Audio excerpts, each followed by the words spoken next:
NFR Extra, we're going to take you behind the scenes in a way you've never heard before. Every 2 weeks, you're going to hear personal conversations with the icons and personalities that make up the world's richest and most prestigious rodeo. NFR Extra. All dirt, all rodeo, all year.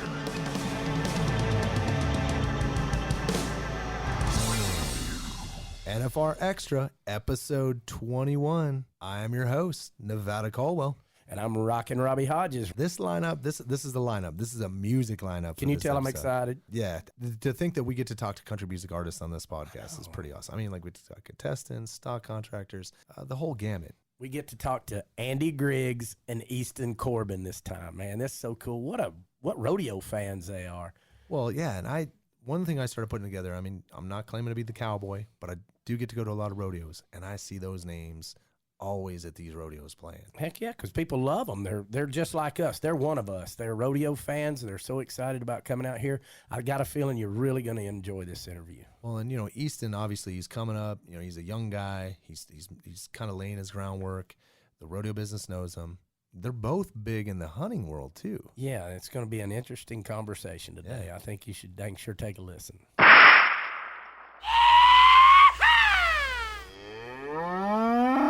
This is Brylan Bentley covering the Rodeo News of the Week.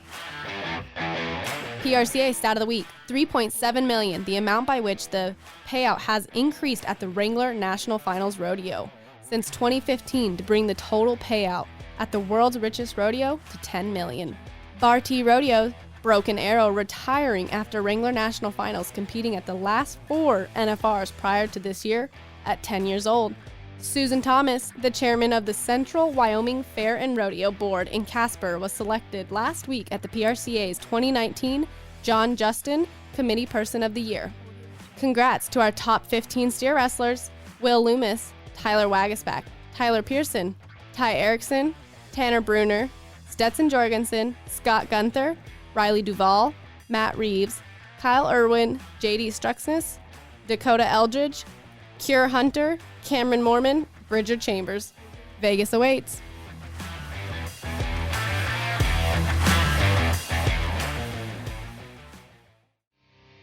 The top 35 Las Vegas most memorable National Finals rodeo moments.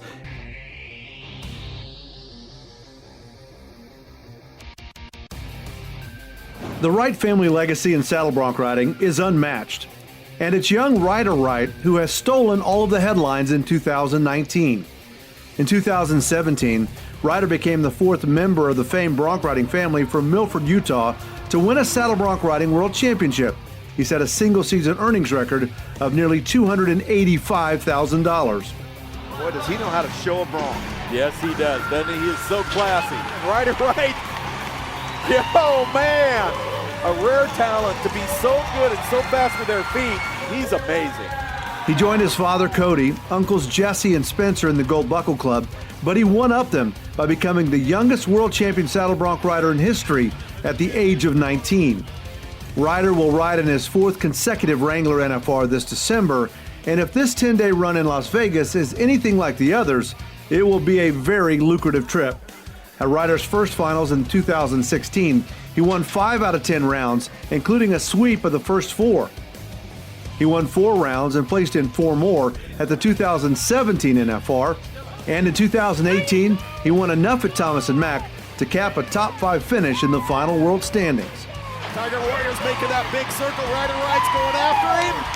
So Ryder Wright's going to get a check as well.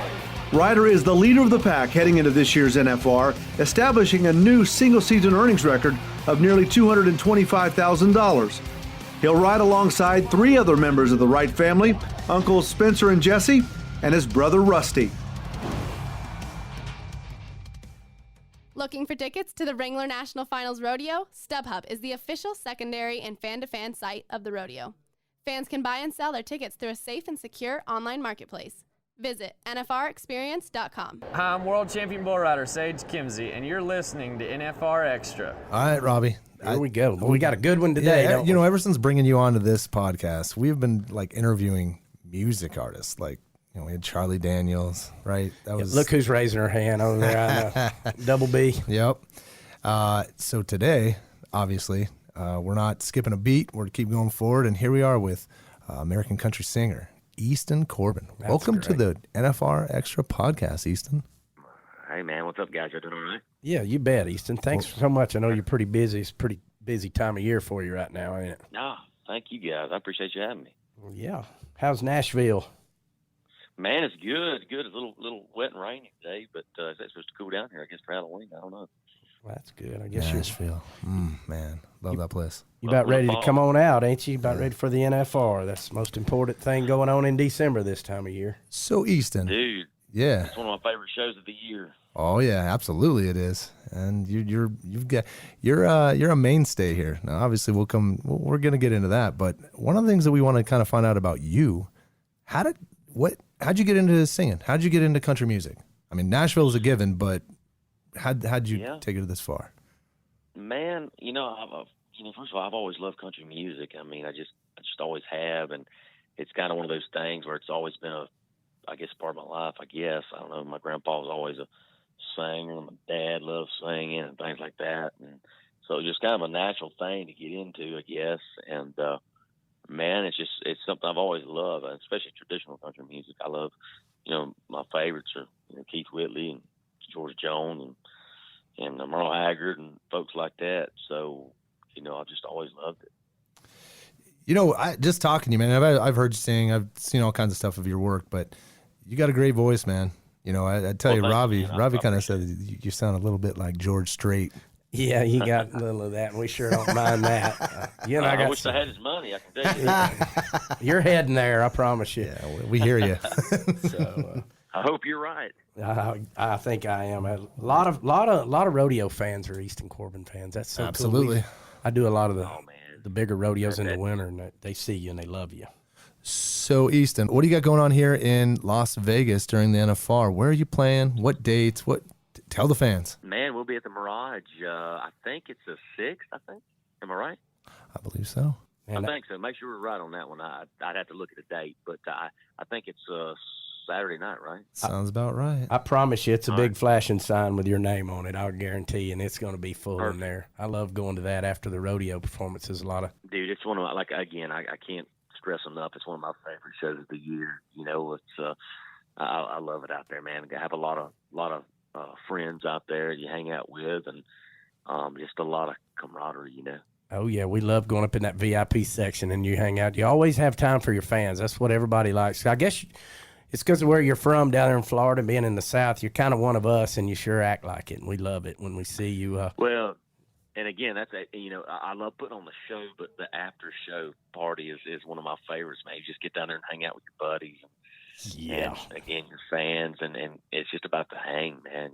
That's as much as anything, And no party till the after party. Right. So what do you think it's like being, because you are of course we have George Strait, but he's kind of in his retirement years. What's it like being the new rodeo singer guy? Because you're at so many rodeos we go to. If you look on our sheets, we see that. So tell everybody kind of what it's like being the new rodeo, the after party singer. Man, it's a lot of fun. Shoot, I love it, man. And we just talked about seeing us at Jackson down there, Jackson Rodeo, and rodeos are some of my favorite places to play. I mean, they just are. I grew up going to them and things like that, and they're just. I mean, they're my people. You're my people, and I love it. And then there's no events like it. They're one of a kind, and just some of my favorite. Well, that is great, and you're one of us too, and that's why we love having you. When I see that name on them sheets when we're doing the rodeos and stuff. So tell us a little about where are you from, or how did you grow up in this? Like you was talking about with country music. So what are some hobbies you like to do and stuff? Because I'm sure it coincides with the rodeo fans. Oh yeah, man. I grew up in North Florida and around Trenton, a little place called Trenton, Florida, and I always say Gainesville just because that's about the closest place everybody might know, But I'm still about 45 minutes or an hour from Gainesville. And, man, I grew up on a small cattle farm there. I grew up showing cattle and lived at 4-H and FFA and things like that. So a lot of people don't realize Florida's pretty agriculture. Oh, yeah. And they always think about Disney World and the beach and Miami and, and in Florida is that, some of it, but you know, there's a lot more to Florida than just that. You know, it's a pretty big cattle producer and agriculture. One of my best friends, he farms for full time for a living, you know, and so that's really how I grew up. And you know, of course, some of my hobbies, you know, I love to hunt and fish and things like that. And of course, I you know, as I said, I was down there last weekend gator hunting. So, you know, anything outdoors. Gator hunting. Were y'all swamp buggying or airboating? Man, you know, we were down. I was over in Palatka. Jacksonville, and it was just we got on St. John's River out there, and some buddies of mine over there. The little place, it's called God's Country Outfitters. Nice. And I like the name RT and Charles Harrington over there. In fact, they'll be out at the NFR this year. Nice. Good. You have to bring them by and introduce them. That's pretty cool. So. I would love to go gator hunting. I think their dad's roping out there. Oh, at the team World roping Series. series. Yeah, World Series. That's awesome. They were ropers back in the day when they were growing up. Their dad still ropes and stuff out there. I got you. Is that near Green Cove? Is that where kind of out that way? Yeah, it's right by Green Cove over there. Yeah, by Whitey's Fish Camp. So obviously, Easton, you're painting a good picture of your life growing up. You've been around the Western lifestyle over in Florida, and kind of coming up and seeing the importance of rodeo and everything that comes about.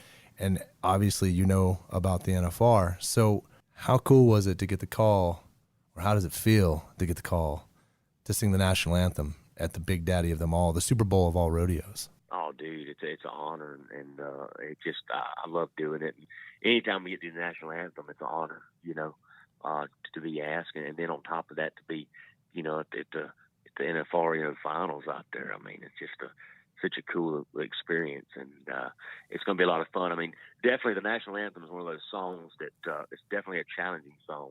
It's not easy, but it's an honor to be able to, you know, do that. You know, I'm just throwing this out there because we deal with the national anthem a lot, and what you're saying there, the singing part, man, honestly, that's just my only advice being around the national anthem. Don't start too high. No, yeah, exactly. Yes. Just sing it from your heart. Like, you know, is everything that America represents. When you sing it, you sing about that, they'll feel it. I mean, it's honestly, I you know, we've seen people butcher it. And I get more. I'm honored that you're willing to do it because a real quick funny story at PBR in Atlanta not too long ago, they were looking for somebody, and I lived there, and I called Charlie Starr from Blackberry, and you know, Charlie, and I was like, hey, Charlie, you want to sing that? There ain't no way that I'm going to sing. I appreciate you. You know how little Charlie is anyway. He's like, there ain't no way that I'm fixing to sing that national anthem. So I admire you for the courage on it. Again, you better have your pitch pipe out there. Don't start too high because if you do, you're in trouble. Yes, because that last one will get you. Yeah, you got to build up. Rockets, red flare. That's for. I mean, you're right. I mean, singing that thing. I'm no singer, but just watching people try to perform it, it's a task, man. I mean, I don't know who you are, honestly. Yeah. I wonder. I bet it's got to be fun, man. Yeah. So, have you ever sang it at any other events like NASCAR or football games and stuff like that, or is this your big go at it? No, man, we've done it at NASCAR. We've done it at PBR.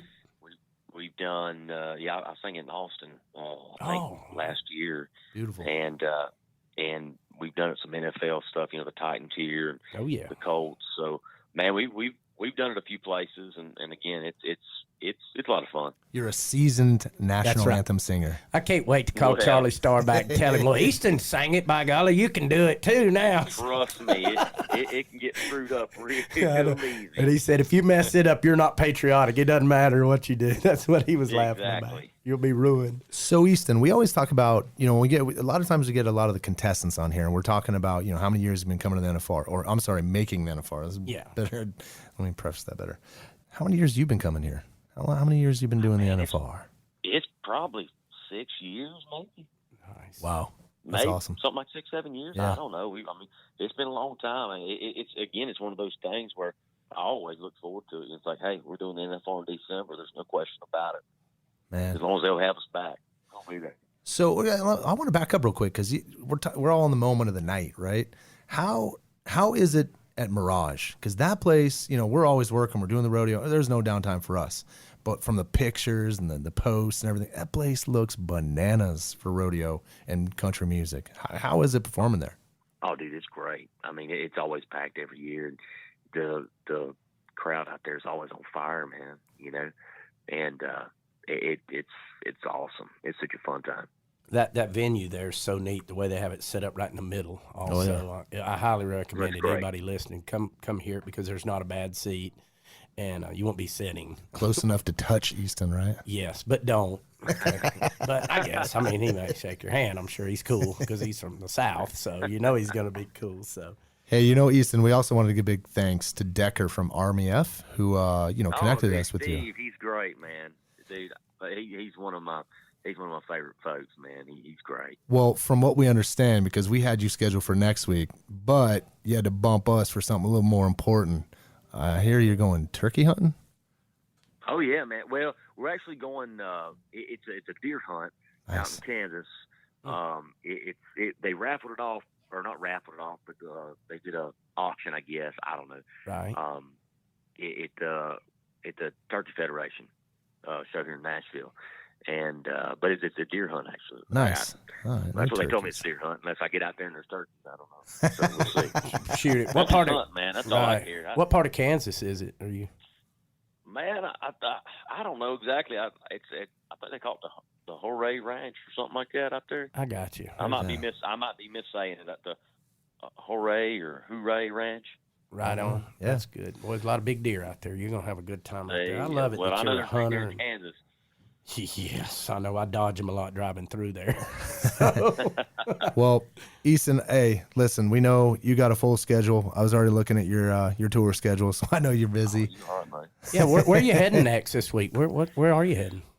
Man, we hit the bus tomorrow evening. We'll head out to San Antonio for Cowboys down there. All right. Yeah, dude, it'd be a good time. And in Mission, Texas, I don't know exactly where Mission is. They said down there on the border somewhere. Oh, that's down nice. Around Brownsville or something. But all I know is I'll be there. Well, that is good, man. You're working your way out for the NFR. You got about a month. Well, we're looking forward to you. You bet. And, hey, we're looking forward to it too, man. It's I can't stress enough. It's one of my favorite shows. I look forward to every year, man. Again, it's good folks out there, good country folks, and that's about the best time of year to be out in Vegas for sure. All good. Yeah. Hey, I want to let you know you were right on the date, December 6th. However, it's a Friday. So that's one of the, Friday night. Oh, that's going to be Friday. I'm going to that one, boys. Friday night rodeo in Vegas is, oh, man. I'll be there right after we get through playing. I'm heading over there to watch it. Folks, if you are, just come watch these shows out at Mirage. They're so amazing. Yep. They have great entertainment, especially Easton. He's such a cowboy, and it's just going to be a great week. And our guy Dale Brisby's going to be there. We'll get you up there to sing one. Maybe okay. So. All right. Careful, Robbie's going to be there every night. You betcha. Thank you so much. Well, thank you, Easton, for coming on the show, man. Thank you, guys. I appreciate you so much. Oh, we appreciate you, man. This is awesome. Thank you. Right. But Easton, we want to say thank you so much for being on here on NFR Extra, and we look forward to it. And as soon as you guys get out here, give us a holler and come look around. And you might see old Easton. You never know. You might see him around Cowboy Christmas or somewhere buying some cool boots. I'll be there for sure. You better believe it. Yeah. All right. Looking forward to it. All right. Thank you. Fellas, appreciate you guys. All right. Wherever you listen to the NFR Extra podcast, whether it be on iTunes, Spotify, iHeart, Google Play, or even YouTube, hit that subscribe button so you don't miss an episode. And let us know what you think of this episode or any episode by leaving a comment. The next generation of rodeo stars will compete in Las Vegas at the Junior World Finals presented by Yeti. December 5th through 14th at Cowboy Christmas inside the Las Vegas Convention Center. More than 850 youth contestants will compete for titles in 9 events. Bull riding, team roping, tie-down roping, steer wrestling, barrel racing, breakaway, pole bending, mini saddle bronc riding, and mini bareback riding. Competitions start at 9 a.m. daily inside the Wrangler Rodeo Arena. Visit NFRExperience.com for details. Hi, I'm Sean Davis, and you're listening to NFR Extra. Another great artist coming on to NFR Extra podcast. This has been loaded this entire summer, talking to country music artists, talking about the rodeo, specifically the Wrangler National Finals Rodeo. And here we have Andy Griggs. That's right. Andy Griggs, welcome to the NFR podcast. Brylan and Nevada, how are you guys doing? We are doing good. Man, it's good to be with y'all. Even though we're not physically right now, it's still we're together in spirit, man. I'm excited. December's coming up. NFR's coming up. This is, for the good old country boy. This is Vegas is hottest time. You know, it's there's always something big going on in Vegas, but this is every redneck's target, and Cowboys target, and tough guys target, and country music, and the list goes on and on. We always look forward to December to come. So here it is, coming up on us again. Well, with that being said, Andy, we got a lot of fans listening, and I know you got a lot of Andy Griggs fans listening. What's your schedule during the NFR? What's going on for you during that time? Man, it is an absolute mayhem blur. It really is, because the Keepin It Country, it started with Rocky Mountain Elk Foundation's friendship with the late Daryle Singletary, who was one of my dearest friends in the world, and they started something called Keepin It Country.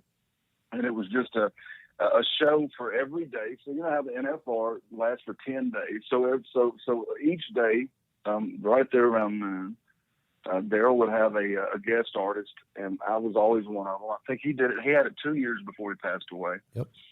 So I knew a lot about it because I was a guest for him for both years. But it's an hour-long interview and a sit down and music and this and that. So it goes from that every day to singing, doing a full band show at the Cowboy Corral, which is kind of the introduction to the rodeo that night. It's right outside of the arena, and that's where somebody asked me the other day to describe that, and I said that's where all the JR and Suella Ewings go to have their scotch and water with the cowboy hats on before they enter into the arena for the main event rodeo. So it's that, and also we're a part of the singing the national anthem. So it's a lot of work every day for 10 days. So like I said, it's a blur, and it's not just being jet lagged, but also you're dry air. It's to go do one show. I've always been for Vegas singing. I've always been that kind of artist that I would go in and out and do one show. I've never had to sustain a long stay there. Outside of when I did, I recorded an acoustic record there with a buddy of mine. My acoustic album is called Naked. I did record that in Vegas. That was the first time that I saw how That's crazy. That's man, awesome. If you're not used to you guys' air, it's tough. I mean, it's very tough. So it is it's a fun mountain to climb, but it is a mountain to climb. So okay, well, you dropped a lot of things in there that we were going to ask about, right, Brylan? I mean, that was a lot of information. Yeah. I just kind of went ahead and ran all the way around the block, didn't I? Well, I'm pretty sure you're dialed in thinking about it because it's what you're going to be living for 10 days. Sure. But can we ask for a couple of guests on your show at Keepin It Country at Cowboy Christmas? Yeah, there's a lot of guests. I'm doing some songwriters and some artists. Just thinking offhand, I've got Mark Chestnut's going to be one. Craig Campbell's going to be one. Jamie O'Neill, Billy Dean. Tracy Lawrence is going to be singing the anthem for us one night. Let's see, I'm trying to think who. Wes Hayden, who was a bachelor, one on The Bachelor, and is a Texas artist. Nice. Myself, I will be my own guest and artist one day. So I'll interview myself, I guess. Will you ever be on? Hey, Andy, will you ever be on The Bachelor? Will I? Yeah. Although I am a bachelor, no. I keep that part of my life pretty private. Unlike a lot of others, man. The Wes is one of my dearest friends in the world, and if you're not familiar with him, look him up, Wes Hayden. And he was one of the most popular bachelors that there was on the TV show, and made it back to the bachelor pad, and was actually engaged to one of the bachelorettes, and Wes is a dear brother of mine, a good Christian guy now, and also a good singer, and lives out of Austin. So I'm going to have him in. I'm trying to think. There's several other artists. Like I said, I don't have them right in front of me, but yeah, it's going to be a spectacular event. It's going to be a great 10 days. This will be my second year. So pretty much here's what happened. When Daryle suddenly passed away, he died in the month of February. So, he had just got through doing his second NFR Keepin It Country. So the powers that be and all the friends just we all sat down, and they kind of looked at me and asked me if I would carry the torch. So I told them, I said, I'll try it for 1 year. So that was last year. And it went great, and it was keep that ball running, keep the torch lit. So it was emotional. It was very emotional Absolutely. last year, and I'm hoping it's not quite as emotional this year because we all love and miss Daryle Singletary so much. But yeah, this is just the continuation of it. So this is my second year to do it. So this year will actually be the fourth year of Keepin It Country, having all the artists come. Nice. You know, I've been very fortunate to be in the stands when Daryle was performing, or when he would bring artists on, and I saw a lot of your performances last year. What I love is the collaboration. This is kind of the pitch I try to tell people. You know, if you love country music, you love artists, if you love Nashville, this thing is a collaboration. What I've noticed is you guys will just pull songs out of nowhere, or just think of things, or in the conversation, and that's how talented all the artists you bring up there is, that you can do this on a whim. And to the point where, just kind of throw this out there, I think I mentioned this on our podcast a few episodes back, but I happened to catch, I actually filmed this. This is the last, I don't know, for me, that I got Daryle on video. But he kept Flint around, you know, obviously Flint Rasmussen does his show right before yours. Well, anyways, Daryle asked him to stick around, and they sung that Amen song, Daryle's song, and together. Yeah. Oh, man, it was so powerful. Like the fans were packed, and it was so cool, just the collaboration of what came out of that. And now it just reverberates, you know, that kind of that message that Daryle is a collaborator and kind of pushing that forward, and obviously you're carrying it on, and it's yeah, like I'll say, you're never going to see this. You know, if you go and catch one of these artists and collaborating with Andy or anybody else, you're not going to see that again anywhere else. I don't think so. Well, thank you, man. Yeah, and you're right. There's a connection. There is a bond there that a lot of us have. I'm not going to say all of us. We're all humans, so you have better connections with some people than you do others. But there is a great big brother and sisterhood out of Nashville, and that's what Daryle had in mind, and that was the biggest key, like you're saying, is the collaboration.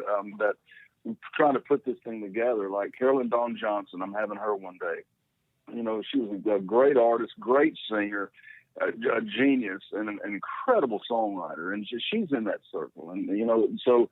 I don't think it works good old boy wise. It does not work if you don't have that. Then it just becomes a regular show, and there's no chemistry there. This whole thing is about chemistry. You know, you don't want to lose the artist's name. You don't want to lose the blue ribbon at all. But at the same time, you pick the ones that you are going to have that chemistry with, and to me, that's how you make, you know, things crystallize and the best that they can possibly be. And Daryle certainly had that going for 2 years. And again, I'm doing the same here. And if Daryle was around and I was doing this thing and Daryle was still alive, then Daryle would be the first one on my list. Like you said, Daryle was always magic. And I love making magic with Daryle on stage. Oh, I bet. So Daryle, you know, when we're talking about Mr. Singletary, one of the things he used to do was open up the Raylan National Finals Rodeo, sing a national anthem, and that voice, man, would bellow throughout the TMC rooftop there and raise the roof, man, with just a beautiful voice. And now, and Mr. Griggs, right? You get to, and you've done it in the past, but I'm just saying, like, now you get to kind of be that Daryle-esque entity. What does it feel like singing the national anthem there at the Thomas Mack Center for the NFR? On night one. Yes, and on day one. Are you kidding me? It's a little nerve-wracking. And that song is not for some singers. They're not lying when they say whoever they is. It's when they say that you know, that's one of the hardest songs there is to sing because of the pitch. Yeah. The range goes from A to Z. It really does. I can't really, off the top of my head, think of another song that goes from A to Z range-wise. Daryle used to open it up, and last year I opened it up. This year I'm not, because of just schedule-wise. I was trying to place. It's tough. It's a long job trying to put all the pieces of the puzzle together, with schedule-wise, with different artists flying in, flying out. So this year I'm closing it. I think I'm going to have Jamie O'Neill sing the opener, and if I'm not mistaken, that's on a Thursday. And then on the following Saturday, 10 days later, I'll close it. Yes, you will. Or that may be a Sunday. If that's the closer is either a Saturday. Man, it better not be on a Sunday, Andy. I'm sleeping on that Sunday. Okay, well, then we're all out of here on a Sunday. I think I'll be out of there too with y'all then. Yeah. Well, that's cool. So, yeah, I think Jamie's opening up, and then maybe Craig Campbell, and then Billy Dean, and then on and on and on. Yep. We've got a military one night where it's the military. So that's going to be really special. Boyd gaming night. Yep. And then I will be going, like I say, it'll be stacked from there on out, and I'll do the closing. Yeah. So what is one of you? I've never, it's odd. I've never, because it's one thing to sing the national anthem. It's another to sing the national anthem on national television. And you try not to think about that. You try to completely block that out of your mind, like you're Justin Verlander pitching on the mound. I'm sure he doesn't think about the crowd or national television. He's just thinking about the one batter he's pitching to. You try to do that, but that's easier said than done. I've only really messed up one time, and that was at y'all's soon to come Oakland Raiders, who are figured about to be the Las Vegas Raiders. One time I was singing at the Raiders, and it was the AFC Championship. This was a long time ago. This was back when John Gruden, I think, was still coaching. Oh, wow. Yeah. For the Raiders. It's his first time there. I'm thinking that was. But it was the AFC Championship, if I'm not mistaken. And I started it too high. And I know, it only goes up from right when you started. It only goes up from there. So I knew I was in trouble, and how am I going to hit that high part at the end? And right when I was at the end of the song, and I'm freaking out. I'm sweating. I'm sure that, everybody could tell. I just looked so uncomfortable, like I was taking 50 different shots in the arm, And so right there at the end on national television, I said, "Say does that star thing," but it was way high. It was super high, like way too high for me. I just messed up starting it in that key, but banner, it'd be way up. Banner and wave, and I know that Land of the Free's coming up. For the land of the, and right then I saw the two F-15s coming in to swoop us, right? So I completely shut up. Because I knew if I timed this right, then it's going to make the whole stadium rumble with those two F-15 fighters, and I'm just going to act like I hit the part. So when those F-15 swooped over, I acted like I was hitting it, and not one sound was coming out of my mouth. Everybody started applauding. I said, "And the home of the brave." And I learned a big lesson there. That was on national television. I thought, man, note to self. Pay a little bit more attention in the key when you start the national anthem. Yeah, and we hear that all the time. We obviously do a national anthem contest here, and we go through, all the submissions, and you watch, and you can just tell. It's a tough piece. You want to do it. Do you want to do it justice, right? Because it's for our country, but at the same time, It's a very bumpy song to sing. It's all over the place. But do you know how many artists have told me no? I could imagine. I can imagine. Yeah. A lot. I won't name their names, but a lot of artists have said, "Man, I would love to be a part of it, but no, count me out. If it's national television, I do not want to be out there and sing the anthem." No, man. I completely understand. Yeah, no, it makes sense. It's what kicks off every sporting event, everything that we know, and you don't want to be tabbed like that Fergie lady that a few years back that really took it to another level. Ooh, man. Yeah. But yeah. That was not one of our finer moments. No, that was tough. In our country, I don't believe. No. Hey, so where do you obviously you're involved in rodeo and during the NFR, where do you like to go afterwards? Where do you and besides Cowboy Corral, I know we can say that and you got artists, but where else do you like to go? And this ain't sponsor driven or anything. Where does Andy Griggs like to go in Vegas after the rodeo? Well, with this thing, now that I'm hosting it and I'm there working every day, to bed. I go to my room and I click on, I'll start watching a little bit of the NFR in bed, and I'm out by 10 or 11 o'clock. Before I was involved in all of this, I was only there for a few days. I'm not a huge gamer. I like the game of blackjack a little bit, so I'll mess around and do that. There's I'm trying to think of there's two Italian restaurants. What is the Italian restaurant there where it's dark and it's got pictures of old mob guys and it's great. They serve the wine and the. No, you're talking about. You could have been at if you were near Hard Rock. You're probably at Ferraro's. Yeah, I think so. Yeah, I think so. And like they got the little slide window in the door when you knock to come in. Oh, nice. I don't know, I'm trying to think where you're at. Oh, maybe we're both wrong over here. They serve the wine. They serve the wine out of, instead of wine bottles, they serve it out of those clear vases, like old school Italian. And they got great Italian food. I mean, we got a few of those places, but I'm trying to think of the name of that place, but yeah, it's cool. It's very well, cool. I can name off some. There's like the Bootlegger, which is another one that's very similar to that. That's on the Strip. I've never been to the Bootlegger. It's a lot of fun. But When anyways, I see you guys next, I'll know Yeah. that restaurant. But I try to go there. It depends on who I have with me. If I have a guest with me, I'll take them to a show here and there. But I'm not that guy that just goes crazy in Vegas. I usually kind of just keep to myself. That's good. Me and my band may go down and play a few hands of blackjack. But I'm telling you, lately, man, it is so exhausting, especially in the second half of that 10-day stretch. I try to be in bed by 11 o'clock. you know, I think all of us that are involved, I think when you get to pink night, you're like, oh man, okay, I can get to Saturday. We made it. We like halfway made it. So at that point, you are just, you're good. You know you can reach the end. Like, just come on, keep me going, legs.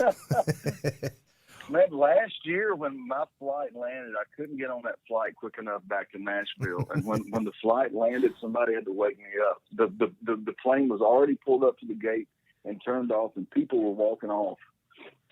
And somebody had to wake me up, a band member. I mean, I was completely out. I think it's safe to say that anyone that's in Las Vegas, the moment they go home, there's like a week of recovery. Yeah, absolutely. Yeah, sure.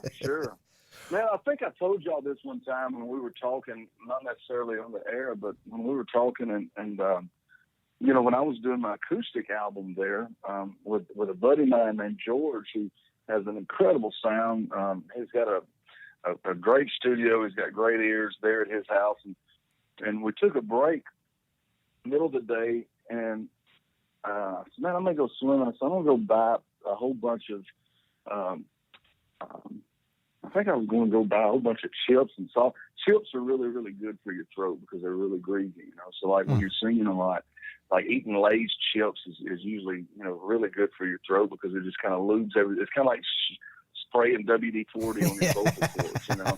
So, nice. So I got in the car to go get some chips at the store, and the car said 118 degrees. Oh, yeah. That's and normal. I could not believe it. I was like, oh, my gosh, I've never seen a car of the temperature gauge say 118. I mean, there I was sitting there taking pictures of it and sending it back to all my friends back east. Oh, yeah, yes. It's crazy. So, yeah, Las Vegas is one of the most obscure places in all of our country. Yes. Well, you know, you brought up the dryness, right? Like, and it is, that dry heat helps because I've been in your side of town over there in Nashville, and when it's, I don't know, 90 or something like that, I'm just making it up a little bit, but yeah, that's that humidity. Yeah, I can't even overcome that. At least here when you're, you know, you pushing that 115 or anything above 110, find a pool or get inside. The blow dryer's on outside. Yeah. No, it's definitely a trick. And I've gotten spoiled because Nashville doesn't have it like Louisiana. You know, No. I was born and raised in Louisiana, so when I go home and see my mama, you know, I'm like, oh my God, you know, I can feel it because I don't live there anymore. Yeah, it's really bad, bad. So that means when it gets cold, when the air is that wet. Yep. And humid, when it gets cold, buddy, it gets cold. Yeah, no, we want no part of that. We'll stick with the 118 here. I don't know. That dry cold during the NFR sometimes is a little brutal. Yeah, it's weird. Desert winds. It can be. Well, Andy, this was fantastic, man. And we know you're busy. We know you're on the road. Great information you just shared for every bit that for those that are listening and that are coming to the rodeo, or maybe they were on the kind of the teeter-totter of coming or not, and they're listening to what you got going on and like, I'm coming. Book the flight. Yeah. Well, Nevada, I appreciate you and Bri having me on your show anytime. Yeah. Love talking to you guys. Love it. No, this is great, man. Absolutely. Well, yeah, thank you. And yeah, we'll catch up with you later, and we'll see you in 30 days. Yeah. Soon. Anything you guys need between now and then. Right on. Feel free to let me know. Well, thank you, Andy. Thank you. God bless you guys. Howdy, I'm Bob Tallman, and this is NFR Extra. Well, that was cool. Slightly. Yeah. How about all that cool hunting stuff? And And all I told you, like that episode, it's so great. I mean, dude, I would love to hang out with Easton Corbin. Oh my gosh, don't you know he'd be fun to have a 6-pack sitting on the tailgate with a guitar, and that's the way I like these guys, man. This is in their element. They love the rodeo. They love coming out here, just like he was talking about. Loves this time of year, and no matter where you are, they're always like, "Hey, you gonna be at the NFR?" Yeah. I watch a lot of Easton Corbin's his country music videos, right? And they're always having a good time. It's always like some sort of tailgate, grass for days, trees, beer cracked open, fun. Yeah, absolutely, and that's exactly how that conversation went. It felt like we were chilling somewhere in a nice, right by the lake. We got our poles, we're kicking it, we're talking. And just being buddies, in an old race shop somewhere, or something like that. And Andy Griggs is amazing. As we started the beginning of this episode talking about getting to hang out with these guys, right? Double B, he shared some things strictly about singing the national anthem. Yeah, he informed us that starting out, just like us, you have to start out a certain key or else you completely just blow. Yeah, well, and I think it's funny, both these artists talked about the national anthem and the how tough it is, and I want to give it a shot. I'm ready for the airplanes to fly over. Well, and that's the timing, right? Andy talked about that, but yeah, what a great episode. And, obviously all the great things Andy's got going on. He's a busy dude during the December 5th to the 14th. His days start at Cowboy Christmas, and then he filters through to the Thomas Mack Center, to the Cowboy Corral. Well, and occasionally might be out on the dirt singing the national anthem. He's a busy guy, doing a lot for us. Gotta make it out to Vegas, where the big boys roam, with the rovers and the racers and the bulls and the broncs, and the ladies in the skin